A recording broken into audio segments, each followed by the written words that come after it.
Hello ನಮಸ್ತೆ ಸ್ನೇಹಿತರೆ, ಎಲ್ರಿಗೂ ಕೂಡ ಮತ್ತೊಮ್ಮೆ ನಿಮ್ಮ ಯೂಟ್ಯೂಬ್ ಚಾನಲ್ಗೆ ಪ್ರೀತಿಯ ಸ್ವಾಗತ.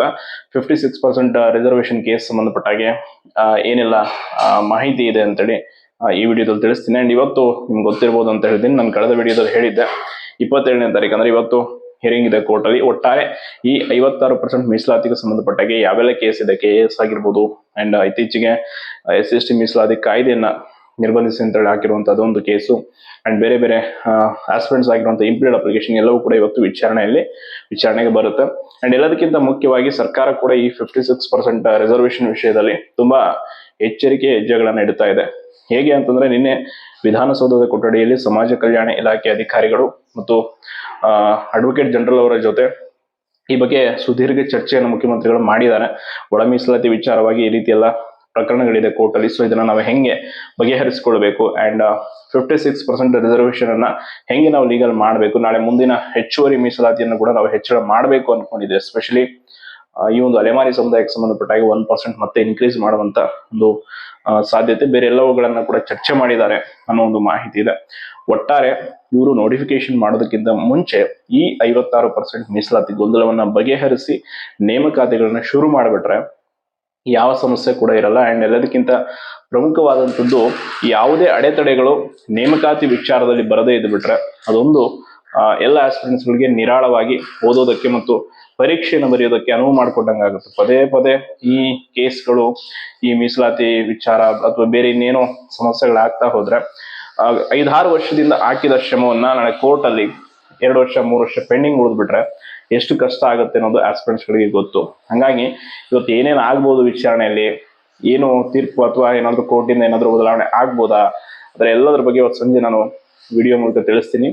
ಅಂಡ್ ನೀವು ಕೂಡ ಆದಷ್ಟು ಈ ಒಂದು ಚಳಿಗಾಲದ ಅಧಿವೇಶನ ಪ್ರಾರಂಭಕ್ಕೂ ಮುನ್ನ ನಿಮ್ಮ ಸ್ಥಳೀಯ ಶಾಸಕರಿಗೆ, ಕೆಲವೊಂದಿಷ್ಟು ರಾಜಕೀಯ ನಾಯಕರಿಗೆ ಈ ವಿಷಯವನ್ನ ಹೆಚ್ಚು ಮನವರಿಕೆ ಮಾಡಿಕೊಡಿ.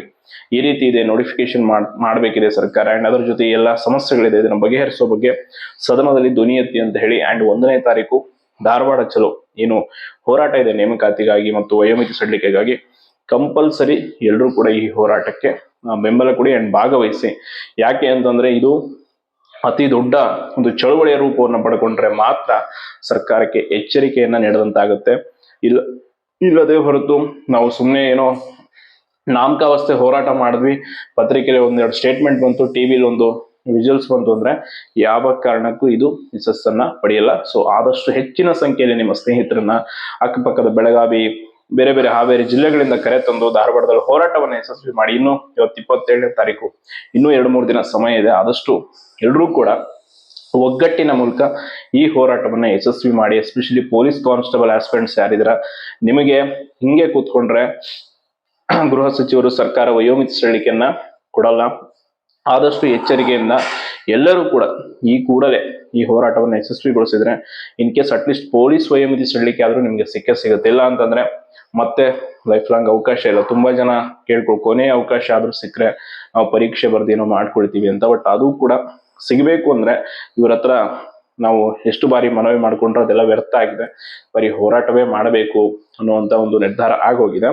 ಅಂಡ್ ಅದರ ಜೊತೆ ಬೇರೆ ಬೇರೆ ಆರೋಗ್ಯ ಇಲಾಖೆ, ಕಂದಾಯ ಇಲಾಖೆ ಎಲ್ಲ ನೇಮಕಾತಿಗಳಿಗೆ ಯಾರ್ಯಾರು ಸ್ಟ್ರಗಲ್ ಮಾಡ್ತಾ ಇದ್ದೀರಾ, ನಿಮ್ಮೆಲ್ಲರ ಬೇಡಿಕೆಗಳು, ಹಕ್ಕೊತ್ತಾಯಗಳನ್ನ ಈ ಹೋರಾಟದಲ್ಲಿ ಯಶಸ್ವಿಯಾಗಿ ಸರ್ಕಾರಕ್ಕೆ ಮುಟ್ಟಿಸುವಂತ ಕೆಲಸ ಆಗ್ಬೇಕು. ಅದು ಆದ್ರೆ ಖಂಡಿತವಾಗಿಯೂ ಯಶಸ್ಸಿನ ಒಂದು ಫಲಿತಾಂಶ ನಮ್ಗೆ ಸಿಗುತ್ತೆ. ಅಂಡ್ ಎಲ್ಲದಕ್ಕಿಂತ ಮುಖ್ಯವಾಗಿ ಈ ಮೀಸಲಾತಿ ಗೊಂದಲ, ಇವತ್ತಿರುವಂತ ಕೇಸು ಇದು ಎಷ್ಟು ದಿನದಲ್ಲಿ ಮುಗಿಯುತ್ತೆ ಅಂತ ತುಂಬಾ ಜನ ಕೇಳ್ತಿದ್ರಿಂದ 2 ಹಿಯರಿಂಗ್ ಆಗುತ್ತಾ 3 ಆಗುತ್ತಾ ಅಂತ. ಬಟ್ ಈಗ ಆಲ್ರೆಡಿ ನಾನು ಹೇಳಿದ್ದೆ, ಕಳೆದ ಹಿಯರಿಂಗ್ ಆದ್ಮೇಲೆ 4 ಅಂತ ಹೇಳಿದ್ದೆ. ಈ ಒಂದು ವಿಚಾರಣೆ ಕೂಡ ತುಂಬಾ ಪ್ರಮುಖವಾಗಿರುತ್ತೆ. ಅಂಡ್ ಇದರ ಜೊತೆ ಇನ್ನೊಂದು 2-3 ವಿಚಾರಣೆಗಳು ಹೋದ್ರೂ ಹೋಗಬಹುದು. ಇನ್ ಕೇಸ್ ಇಲ್ಲ ಅಂದ್ರೆ ಇನ್ನು 2-3 ವಿಚಾರಣೆಗಳು ಆಗಬಹುದು. ಅಂಡ್ ಒಟ್ಟಾರೆಯಾಗಿ ಈ ಒಂದು ಮೀಸಲಾತಿ ಕೇಸ್ ಏನಿದೆ ಇದು ತುಂಬಾ ಇಂಪಾರ್ಟೆಂಟ್ ಸರ್ಕಾರಕ್ಕೆ. ಯಾಕೆಂದ್ರೆ ಇದೊಂದು ಏನಾದ್ರು ಹೆಚ್ಚು ಕಮ್ಮಿ ಆದ್ರೂ ಕೂಡ ನಾಳೆ ಒಳ ಮೀಸಲಾತಿಯನ್ನ ಸರಿಯಾಗಿ ಜಾರಿ ಮಾಡೋಕ್ಕಾಗಲ್ಲ. ಅಂಡ್ ಬೇರೆ ಬೇರೆ ನೇಮಕಾತಿಗಳಿಗೂ ಕೂಡ ಇದು ಸಮಸ್ಯೆ ಆಗುತ್ತೆ. And in case supreme court ಮೆಟ್ಟಲು ಇದು ಹತ್ತಿ ಮತ್ತೆ ಸಮಸ್ಯೆ ಏನಾದ್ರು ಆಯ್ತು ಅಂತಂದ್ರೆ ಸರ್ಕಾರಕ್ಕೂ ಕೂಡ ಮುಖಭಂಗ ಆಗುತ್ತೆ. ಹಾಗಾಗಿ ಸರ್ಕಾರ ಇದನ್ನ ಸೀರಿಯಸ್ ಆಗಿ ತೆಗೆದುಕೊಂಡು ಈ ಕೂಡಲೇ ಇದ್ರ ಬಗ್ಗೆ ಒಂದೇನಾದ್ರೂ ಕ್ರಮವನ್ನು ಕೈಗೊಂಡ್ರೆ ಖಂಡಿತವಾಗಿಯೂ ಮುಂದೆ ಬರುವಂತ ನೇಮಕಾತಿ ಆಗಿರ್ಬೋದು ಪ್ರತಿಯೊಂದಕ್ಕೂ ಕೂಡ ಸಮಸ್ಯೆ ಆಗಲ್ಲ. ಹಾಗಾಗಿ ಕಾದು ನೋಡೋಣ ಏನ್ ಮಾಡುತ್ತೆ ಸರ್ಕಾರ ಈ ವಿಷಯದಲ್ಲಿ ಅಂತ. ಒಟ್ಟಾರೆಯಾಗಿ ಇವತ್ತು ನಿಮ್ಗೆ ರಿಸರ್ವೇಶನ್ ಕೇಸ್ ವಿಚಾರದಲ್ಲಿ ಒಂದು ಅಂತಿಮವಾದಂತ ಅಂದ್ರೆ ಒಂದು ಏನಾಗ್ಬೋದು ಅನ್ನುವಂಥ ಒಂದು ಸಣ್ಣ ಕ್ಲೂ ಸಿಗುತ್ತೆ. ಅಂಡ್ ಸರ್ಕಾರ ಕೂಡ ಈ ಬಗ್ಗೆ ಸದನದಲ್ಲಿ ಏನ್ ಚರ್ಚೆ ಮಾಡುತ್ತೆ ಅನ್ನೋದನ್ನು ಕಾದು ನೋಡ್ಬೇಕು.